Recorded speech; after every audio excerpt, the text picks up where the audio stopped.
Hey everybody, this is the podcast for this week, and I'm going to talk about the run-up to war uh, in Europe in the 30s and early 1940s.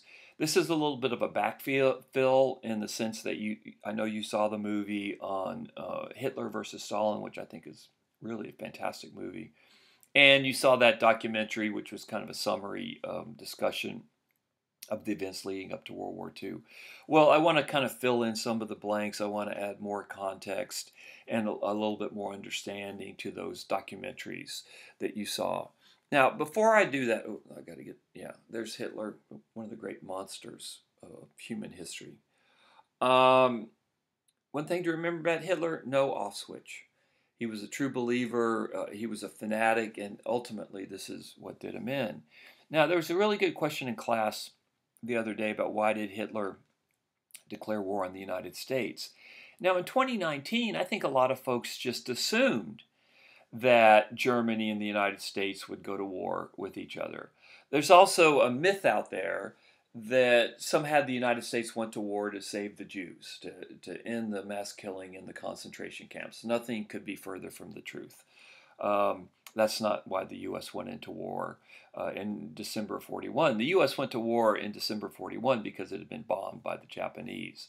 As I said in my talk yesterday, as late as December 6th, 1941, I would say 70% of Americans did not want to go to war either against Hitler or the Japanese. So, back to Hitler. The question, why did he declare war on the United States?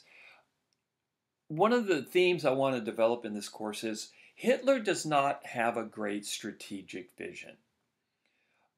His overall game plan is kind of clouded by his ideology. So he declares war on the U.S. first because he's the kind of person that he doesn't want to wait for the U.S. to declare war on him, which might have never happened actually.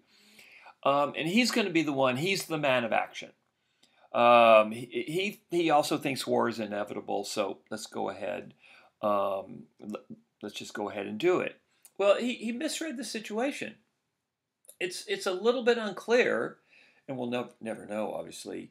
Would the U.S. have declared war on Hitler? Probably, but it's not 100%. Right? The U.S. was mad at Japan, not Germany. Now, the one person that feared Germany more than he feared Japan was Franklin Roosevelt, the President of the United States. Roosevelt always believed that the U.S. could handle Japan. He was much more worried about Hitler. He was much more European-centered. He's the kind of East Coast elite that would do a tour of Europe when he was young, came from a very wealthy family. He's very aware of what's going on in Europe. And he thinks Hitler's the greater global threat. And let's keep in mind, there's just a lot of talk about this two-front war. Stalin doesn't want one. Hitler doesn't want one, although he ultimately stumbles into one. The U.S. does fight a successful two-front war. Let's, again, not take that for granted.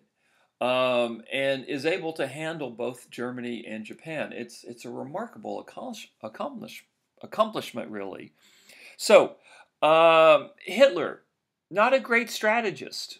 And I would argue that during World War II, he is outfought, number one, by our military and the military of our allies, especially the Soviet Union.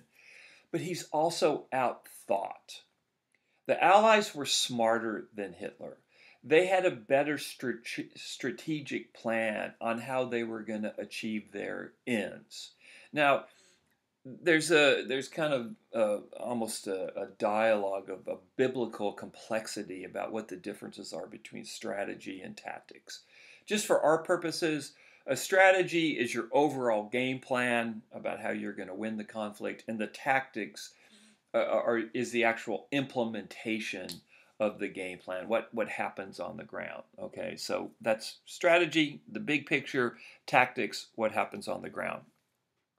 Hitler, when it came to the big picture, I think was quite weak, and the Allies turned out to be much smarter.